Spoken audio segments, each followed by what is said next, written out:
Hello, welcome to another edition of the Pace Report. I'm Brian Pace, reporting live here at the Jazz Standard here in New York City. Pianist and composer Cyrus Chestnut's musical journey for the last 20 years has been more than amazing. He's played and backed with some of the legends like Betty Carter, John Hendricks, Wynton Marsalis, and his latest CD, Journeys, is really his exploration as a composer.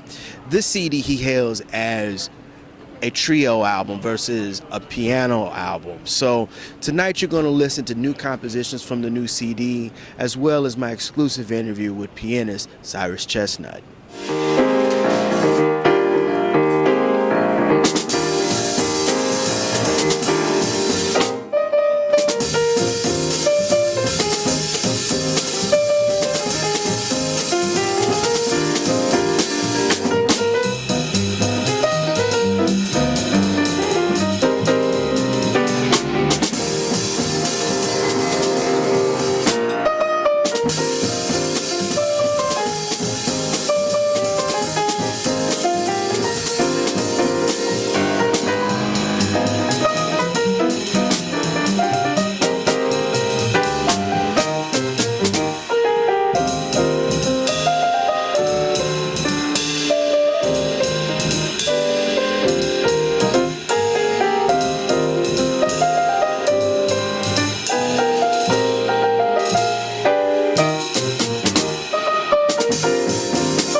Journeys, your second CD with Jazz Legacy Productions.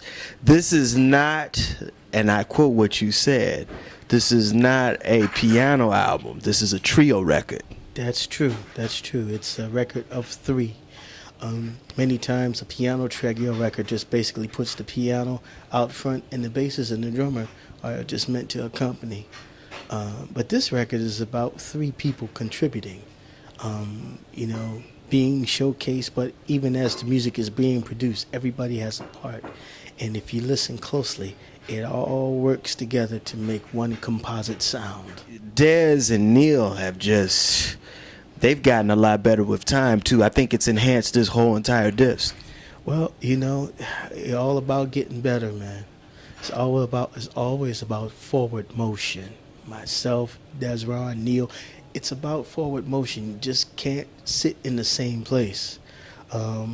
If I did, I could see the ghost of Betty Carter and many others, Chris Anderson, a lot of people coming up, like saying, "What's wrong with you, son?" It's like, no, it doesn't work that way.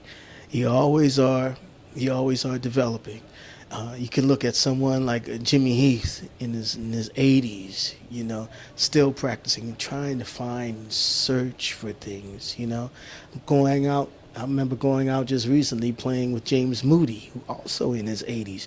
You would figure that I just got my stuff. No, he's still trying to search and find stuff too. So if they can do that and they feel it necessary, then there's no excuse for myself.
compositions on the CD are just out there. I mean, you put a lot of time on your compositions on the CD, as I noticed. Well, you live life, and the songs, the compositions tell the story where I've gone, and it's about making telling musical stories. Each song has its own story. It can be its own picture, and it's as one closes their eyes, hopefully the music just helps put images in one's mind. And as I said before, my hope is that this record takes one to a beautiful place, and then when it's done, you return in a whole different place, feeling completely better than when you started.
This CD kind of takes me back to listening to some of those old Three Sounds recordings from back late 50s, 60s. Just got that whole gut bucket, gospel, soul, just roots jazz. Well, that's what it's about. This music is not just thought in the head, it's felt in the heart and soul. And so I think sometimes, young folks, they kind of get it twisted, where they just try to theorize and make it all but a formula in the head. But as Minga said, you better get it in your soul. When you could tell, when you learn techniques, but then when you learn how to do them, but then you have to learn why to do them. And I've been around people where the dance is important. You just don't play notes just for the heck of it. You play notes to get reaction. This music is about motion. I remember listening to some Basie records that swung so hard that it would even make a dead man swing in his coffin. And so that alone, listening and remembering, going out hanging out with Ray Bryant and Junior Mance, and they sit down playing the blues or playing whatever, and you can't help but to move. So with that foundation, I cannot just walk away from that foundation. I have to embrace that and figure out how it relates to me in this time. I cannot be Ray Bryant. I cannot be Basie. I cannot be Junior Mance. I got to just work on who Cyrus Chestnut is. Now, I will be inspired from everybody that I mentioned and some that I did not mention. But the idea is that when a note goes down, it's got to feel good. Whether it's a sharp 9 or altered, augmented, whatever, it's got to feel good. Neil and Dez was talking to one of your fans before the set, and it really goes down what you're saying. Your roots and their roots is in the church. You started playing in Baltimore, and what was it that really kind of made you now at your part of your career to just kind of fuse and play gospel music? Because the only person I know that's just bold and rash to just play gospel straight out has been Tankard. But you are doing it now more and more in your shows now. Well, I've always, a lot of them records I always try to play a hymn, it's because I want to. It's who I am, and I can't be afraid of just letting people know where I am, where I stand. I believe in the gospel, I believe in Christianity. That's who I am, and I can't just put it on the side. I can't put it on the side and then pull it out at certain times when it's okay. You know, Jesus ministered everywhere, highways and the byways, and so this music, the gospel is supposed to go from the highways to the byways. Why is a hymn only supposed to be played in the church? No, I don't think so. I don't think so. Wherever I get the opportunity, it's a part of me, and I'm not afraid. I'm not afraid at all to let it be known. This is where I stand. This is what I love. It's a part of me, and and if you want to hear me, then this is what you're going to hear. You're going to hear the church. You're going to hear everything what I've gone through. You're going to hear it. Take it for what you wanna, but you're going to get it.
You came out of that wonderful class during the 80s, early 90s called the Young Lions.